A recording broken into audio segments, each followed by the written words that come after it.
Cette émission vous est présentée par Rousseau Métal et Choix Radio X.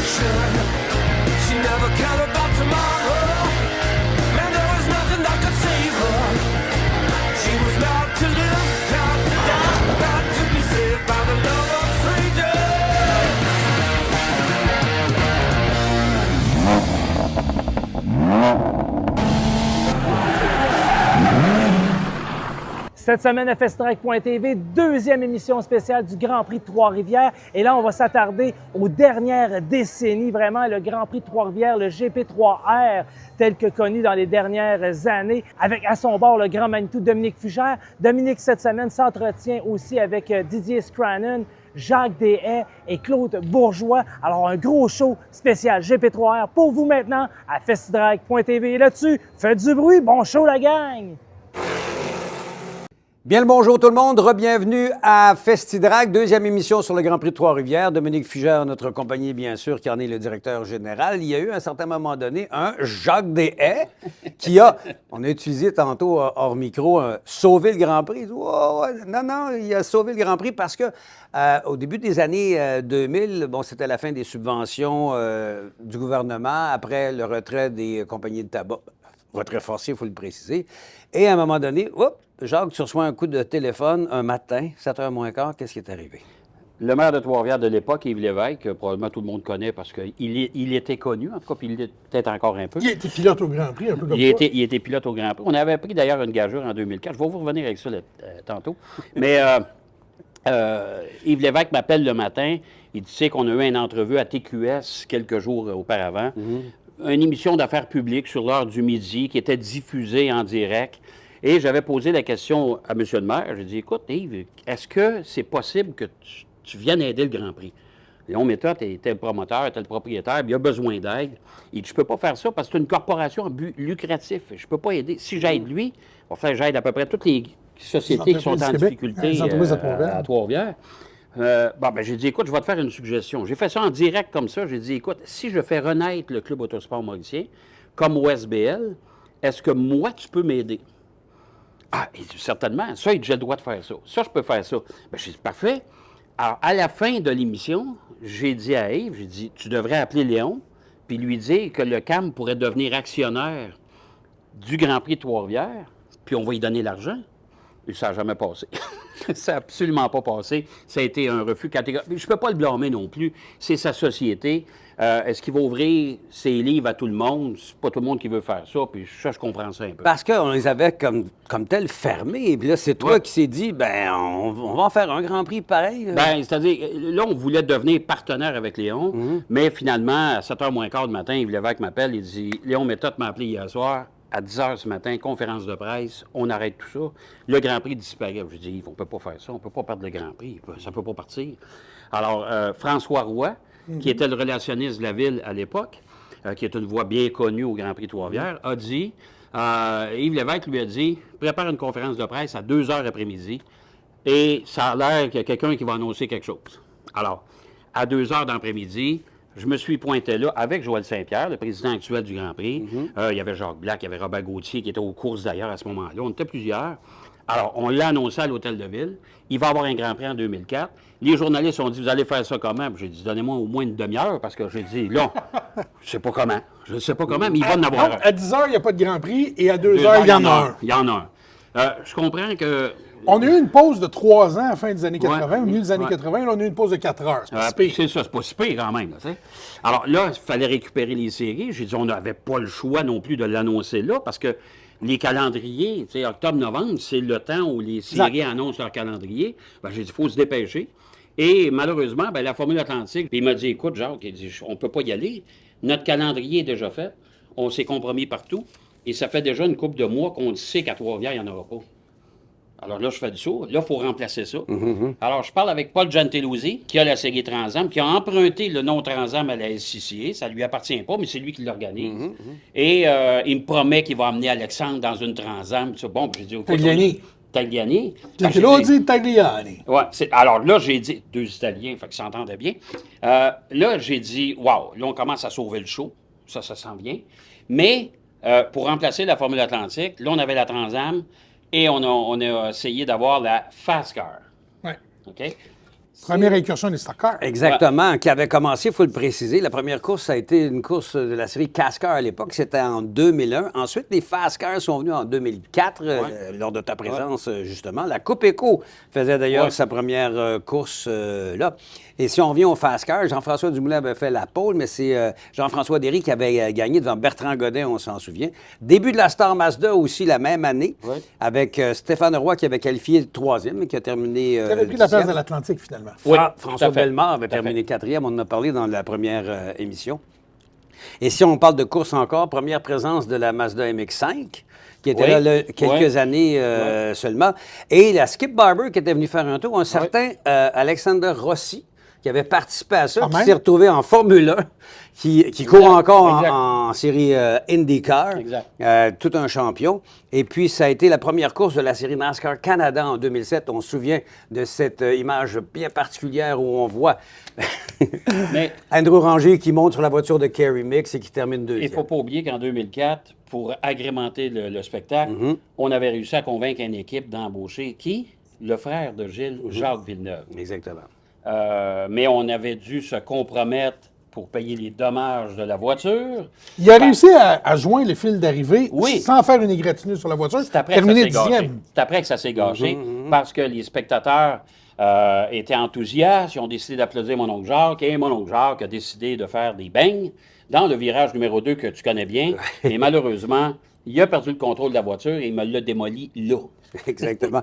2009, participation de Jacques Villeneuve en NASCAR Canada. Il va terminer en 4e position. Quelques années plus tard, Jacques Villeneuve, le fils de Gilles. Le fils, finalement, il remontera sur le podium. Au retour de la pause, on va parler de l'arrivée d'un certain Dominique Fugère à la tête du Grand Prix de Trois-Rivières. On en reparle après ceci.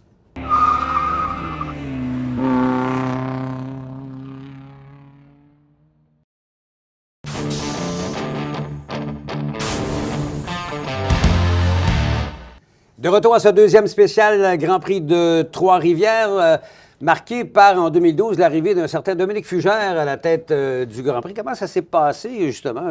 Rapidement, mon cousin Gabriel Fugère, que tout le monde ici connaît. Moi. Gabriel était un confident de Yves Lévesque. Yves Lévesque l'appelle, dit notre DG, François Bordelot, s'en va, parce que Jacques, quand tu as quitté, François Bordelot a pris le relais. Notre DG, François Bordelot, Grand Prix, s'en va. Puis, la sœur de Marc-Antoine Camira serait peut-être intéressée. On serait peut-être intéressé à lui offrir la job. Qu'est-ce que tu en penses? Puis Gabriel dit, il m'appelle pour savoir ce que j'en pense. Et à ce moment-là, j'étais à Gatineau, là où toi aussi, tu as fait tes débuts en radio. On vient de terminer une émission spéciale, un remote dans un buffet chinois. Et je sens le buffet chinois, il pleut, j'embarque les haut-parleurs de la station dans le camion. Pendant que Gabriel me dit, on cherche quelqu'un pour le Grand Prix, je dis, j'en connais un. Donc, plutôt que ce soit Marianne Camiran qui fasse l'entrevue le samedi matin, c'est moi qui est arrivé. Donc, tout le monde s'attendait à une petite blonde puis un gros brun. Et ça a donné, j'ai réussi à décrocher le boulot ainsi. J'avais une lettre de référence de la part de Chevrolet USA, une lettre de référence de la part de l'écurie Ferrari en F1. Donc, merci à mon ami Gino Rosato. Peut-être un peu grâce à lui que j'ai le boulot ici. Donc, c'est ça. Donc, automne 2011 pour 2012, j'ai été embauché. Puis, Et là, 2014, ouais, là, je me un suis flash, une idée. Je me suis fait appeler par mon ami Jean-Michel Leroy, journaliste émérite de sport automobile, qui me dit « Alors, le Caribou, tu connaîtrais pas un endroit où il y a un peu de terre battue, un peu d'asphalte? » Jean-Michel, m'avait parlé, lui, il vient du Mans, mais adore le rallycross. Il me parlait de son rallycross me cassait les oreilles. C'est la moitié sur l'asphalte, c'est la moitié sur la terre battue. On n'est jamais capable d'avoir une voiture réglée pour faire les deux. On n'est jamais capable d'avoir un pilote qui est bon sur les deux, donc ça donne plein d'erreurs. Des erreurs du spectacle, c'est ce qu'on veut. Et pendant qu'il me dit ça, un peu de terre battue avec un peu d'asphalte. Et là, je vois par la fenêtre l'hippodrome, qui est un circuit de terre battue, et les rues de la ville, sur lesquelles on roule depuis 67, qui sont de l'asphalte. Donc, on décide de connecter les deux. Et la beauté, c'est que le championnat du monde de rallycross, le rallycross venait d'être nommé championnat du monde, mais on avait besoin d'être dans 8 pays, ça va. Donc, tous les pays scandinaves, l'Allemagne, l'Angleterre, la France, mais ça prend 3 continents. Donc, on avait seulement l'Europe, on avait l'Asie avec la Turquie et l'Amérique grâce à Trois-Rivières. Incroyable. Là où, bien sûr, on a vu dès la première édition deux Québécois, Carpentier et puis Villeneuve. Villeneuve qui, en passant, avait terminé 3e l'année précédente en NASCAR. Il était venu faire son tour. Il y a eu Lindy Light qui était également... Carpentier a fait la finale cette année-là. 6e place, oui. Exactement. Il s'était qualifié pour la finale, ce qui est très compliqué du côté du rallycross, et il avait fait écarquiller les yeux de tout le monde dans une voiture, dans une Volkswagen là, de l'écurie Mark Lowe. C'est assez particulier parce que, tu sais, des noms comme, pour ceux qui ont suivi le rallye du championnat du monde en général, tout ça, des noms comme Peter Solberg. Là. Exactement. Ça, c'était toute une sommité, champion du monde de rallye. Sébastien Loeb. On a eu Ken Block aussi, qui n'a pas un immense palmarès, mais qui a une renommée. Qui était Ken Block. Exactement. Ken Block, Travis Pastrana, Tanner Faust. Hansen. Exactement, les frères Hansen. Bakkerud. Oui, Andreas Bakkerud, qui a gagné la dernière course de rallycross chez nous. Puis aussi, il y avait eu à l'époque Davy Janet, qui était champion français et qui a remporté sa seule épreuve de championnat du monde chez nous. Et si on regarde ça du côté des autres séries, LP Dumoulin qui gagne en NASCAR Canada, l'Apocalypse, son frère a terminé 4e. Il y avait la série Sportsman également, Dominique Jacques qui avait gagné. Kevin Lacroix en 2015. Et il faut savoir que l'avenue de la série Sportsman, chez nous, ça a permis la renaissance de la carrière de Marc-Antoine Camira. Marc-Antoine avait à peu près terminé, et on se rappelle, on parlait de Gabriel Fugère tantôt, Gabriel avait financé le volant de Marc-Antoine en Sportsman, et à l'époque, une victoire en Sportsman vous donnait un volant en NASCAR Canada, et Marc-Antoine a fait remporter en Sportsman, et il avait signé l'extérieur de la pole avec Tagliani, mais ces deux-là, depuis qu'ils sont en karting, on sait que...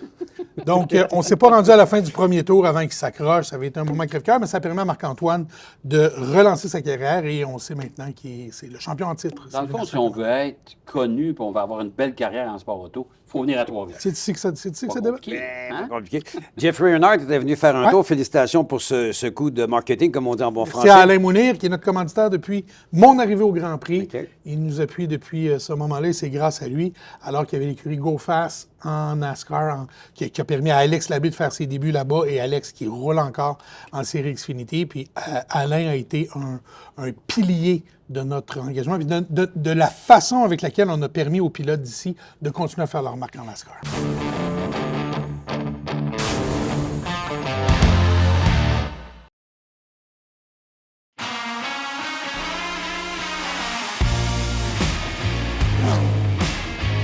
De retour à cette émission consacrée encore une fois au Grand Prix de Trois-Rivières. Et de retour, parce qu'on l'avait vu dans notre première émission de Claude Bourgeois. Claude, il y a un temple de la renommée qui est né à un certain moment donné. Oui, le temple de la renommée, c'est né depuis 1996. Donc, on a décidé à tous les ans d'honorer pilote, bénévole ou quand même quelqu'un qui a contribué au Grand Prix de Trois-Rivières. C'était l'initiative de Jerry Rochon. Absolument. Jerry toi, qui était on commençait en 96, tu as suivi, Jerry était celui qui mettait en nomination, mais en 2019, quand toi tu deviens président des Amis du Grand Prix, on est vraiment à une période charnière. Il y a les Ron Fellows, il y a les Tommy Kendall qui sont intronisés. Donc, la grande période dont on parlait, là, de la transition, James Hunt aussi, à travers son fils Freddie, qui a roulé chez nous. Absolument. Donc, dans le temps de la renommée, qui est-ce que tu dirais était celui qui méritait le plus d'avoir sa place? Oh, ça, c'est une question piège. Gilles Villeneuve. Absolument. Tout seigneur, tout honneur. On le dit souvent, s'il n'y avait pas eu de Grand Prix de Trois-Rivières, il n'y aurait pas eu de Gilles Villeneuve en Formule 1. S'il n'y avait pas eu de Gilles Villeneuve, le Grand Prix ne serait plus là aujourd'hui. Absolument. Il y a bien des gens qui ont marqué le Grand Prix, mais il faut surtout se rappeler que quand on est intronisé, c'est parce qu'on a arrêté de courir, là, parce que vous avez une méchante liste, parce qu'il y a bien des Québécois qui sont signalés au fil des années. Là. Absolument, absolument. Mais c'était Jerry Rochon qui... C'est incroyable ce qu'il faisait comme travail. J'ai plein de documents à l'arrière qu'on a eu de Jerry, mais il étudiait même au niveau des bourses, des boursiers. Les budgets. Les budgets. Les budgets des 20 premières années du Grand Prix sont tous colligés par... Absolument. C'est incroyable, les écrits de Jerry. Mais là, si je peux me permettre, on parlait de 2019, Claude. C'est à peu près le moment où le Grand Prix a pris son virage GP3 vert. Exactement. Virage vert. Bien placé pour en parler. Absolument, parce que en 2017, quand la Formule électrique s'est invitée du côté de Montréal, ben, c'est l'équipe du Grand Prix de Trois-Rivières qui est allée l'organiser. J'aime ça dire à la blague, ben, c'est pas tant une blague, là, que le bout qui a bien été, ce qui s'est passé sur la piste, ce qui s'est passé sportivement, c'est le Grand Prix de Trois-Rivières qui l'a organisé et on est encore reconnu parmi les 10 meilleures épreuves de ça. Mais ça nous a permis de faire un virage vraiment écologique, je dirais, d'aller du côté du développement durable avec le programme GP3 Vert. Puis ça, on a amené la déplastification du site, les canettes d'eau, on était un des premiers événements à faire ça, mais aussi en piste, le carburant synthétique avec le défi urbain Chevrolet. Didier, je sais que tu as eu la chance de rouler avec ce genre de voiture-là sur un circuit terre battue. Comment aurais-tu pu imaginer qu'il puisse être sur l'asphalte à Trois-Rivières en pleine ville des deux côtés? J'avoue que quand j'ai appris ça, j'ai fait « What? » Sérieusement. Puis ça a donné tout un spectacle, c'est le moins qu'on peut dire, parce que, ce sont des voitures qui sont faites pour déraper. Il y en a qui les conduisaient un petit peu comme en circuit routier, d'autres qui faisaient comme si on était sur la terre battue. On entendait les pneus se lamenter. Ça a fait tout un show, comme on dit en bon français. Il y avait une belle participation il y avait même L'autodrome Granby, Dominique Lucier, son fils a roulé. Puis la beauté de ça, pour nous, c'est que ça nous permettait de mettre en vedette des carburants synthétiques qui font partie de la transition énergétique dans des voitures dont les moteurs ont été conçus dans les années 50. Donc, on savait qu'on avait un œil vers l'avenir. Et, il faut se le dire, le sport motorisé, c'est bien.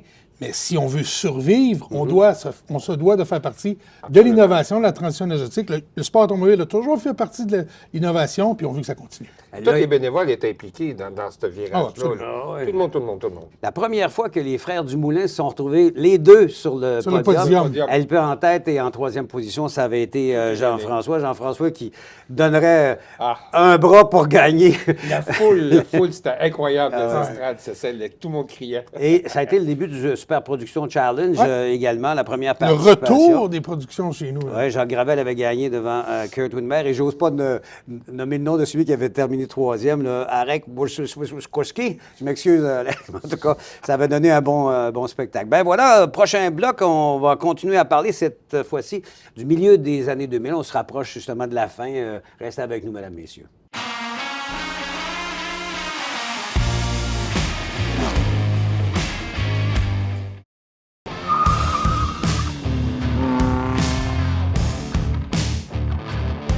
Alors, nous voici de retour pour parler du Grand Prix de Trois-Rivières. Les dernières années, innovation en plein milieu de l'hiver.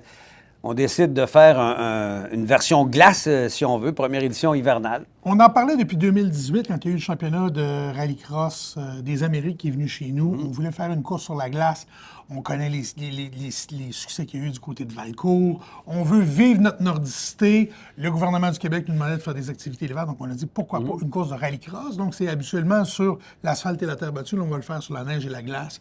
Et pandémie nous a retardés, financement nous a retardés. En 2023, on a réussi à avoir la série Nitro Cross chez nous, menée par Travis Pastrana, mais avec aussi des pilotes comme Fraser McConnell, qui est un Jamaïcain et qui a remporté la première journée de débat sur la glace. Absolument, comme à l'époque des Olympiques en bobsleigh. Après ça, on a eu les frères Eriksson qui se sont battus pour la victoire en finale. On avait aussi Robin Larsen qui était là-dedans, Andreas Bakkerud. Donc, vraiment, la crème de la crème. Travis Pastrana, on l'a dit, qui a réussi à passer par-dessus et se retrouver sur un mur. Donc, on a réussi à faire une épreuve de glace, on était à peu près salle-comble, vraiment, grâce à l'équipement de l'hippodrome 3R, donc des gradins fermés, où on est bien, où on est chaud, on peut boire une Budweiser en regardant les courses. C'est un équipement, je pense, qui se retrouve nulle part ailleurs dans le monde, et c'est pour ça qu'on veut continuer dans cette lignée-là. Ça a été, et si je peux me permettre, la première fois qu'on a fait un week-end d'activité au Grand Prix de Trois-Rivières, 100% énergie renouvelable. Donc, on était les voitures électriques dans la grosse classe, si on veut, avec des roues qui avaient 400 clous, des clous de 23 mm sur chacun des pneus, donc 1600 clous autour d'une voiture. Et toutes les autres classes, dont les voitures du championnat canadien de rallye, dont les voitures, pas les voitures, mais les véhicules côte à côte, fonctionnaient au carburant synthétique. Donc, on était 100% énergie renouvelable, ce qui nous permet d'avoir vraiment le regard tourné vers l'avenir. On a parlé du GP3 vert et on voulait que ce soit vraiment marquer le coup avec ça. Et c'est vers ça qu'on se dirige. La Formule 1600 sera avec des carburants synthétiques dès cet été. Exactement. Donc, on veut vraiment se rapprocher de cet idéal-là. Il y a eu, bon, les courses, et ils se poursuivent et se poursuivront encore longtemps. On parle bien sûr du NASCAR. T'as Marc-Antoine Camiran qui l'emporte 2 années de suite, Exactement. en 23, en 24. La BLSR, il y a bien des Québécois sur le podium encore. Oui, puis il y a eu aussi, on va se le dire, l'accrochage avec les frères Dumoulin. Donc, on a Camiran, Louis-Philippe et Jean-François Dumoulin qui s'accrochent tous là, dans la course de série NASCAR. Marc-Antoine avait une crevaison lente. Jean-François essaie de sortir, fini dans sa course. Ça a donné... Le soir même, Jean-François me disait... Tu viens de trouver la clip de télé que tu as besoin pour vendre tes billets l'année prochaine. L'année prochaine, justement, l'événement Rallycross qu'on a connu sur la glace devait théoriquement revenir. Ça devait revenir cette année. Il y a un imbroglio au niveau de la FIA qui nous fait retarder, mais on travaille très, très fort pour avoir ça dès janvier 2026. Puis, je disais tantôt qu'on a réussi à faire des week-ends avec des énergies renouvelables, 100% énergie renouvelable. C'est vers ça qu'on s'en va. Akio Toyoda l'a dit il y a quelques années, l'ennemi, c'est le carbone. Il faut maintenant s'éloigner du pétrole. Juste avant de terminer, il faut se rappeler, là, justement, Marc-Antoine Camiran, qui est le pilote qui a le plus gagné. Ouais. Il y a eu beaucoup de courses du côté du Grand Prix de Trois-Rivières. Marc-Antoine a couru en F1600 en 97, en 2000 en 98. Il a couru en American Le Mans, à la Coupe du Président, en Grand Am Cup, en Coney Challenge, en CTCC, en Sportsman Canada et en NASCAR Canada. Andrew qui a 4 victoires. On oublie qu'il a couru en rallycross aussi avec les véhicules côte à côte. On Il l'a a gagné d'ailleurs. Camiran et Rangé, les deux porte-couleurs d'écurie Payet Course Racing, qui est vraiment... Il n'a pas pris la place des cigarettiers, mais il s'en approche. Alors, j'espère que vous avez apprécié cette série de reportages du côté de Festidrag sur le Grand Prix de Trois-Rivières. On se retrouve bientôt, au mois d'août, bien sûr, 8-9-10, du côté du Grand Prix de Trois-Rivières. D'ici là, portez-vous bien. Au revoir, mesdames, messieurs. Et voilà ce qui met fin à ces 2 émissions spéciales du Grand Prix de Trois-Rivières. Merci à tous les intervenants. Merci à vous, les bénévoles, les commanditaires, les partenaires, la ville de Trois-Rivières. Sans vous, ces décennies de bonheur, de sport motorisé du côté de Trois-Rivières, ça n'aurait pas eu lieu. Donc, encore une fois, c'est en fin de semaine le Grand Prix de Trois-Rivières, les 60 tours Rousseau Métal, la série NASCAR Canada qui vont être là et toutes les autres séries. On vous attend en grand nombre. Moi et Sarah, on va être là pour vous, la gang. Alors, une semaine avant le Grand Prix, c'est maintenant. Festidrag.tv, on va être là. Et là-dessus, faites du bruit. Bon Grand Prix, la gang. Yeah! Cette émission vous a été présentée par Rousseau Métal et Choix Radio X. Bye, bye.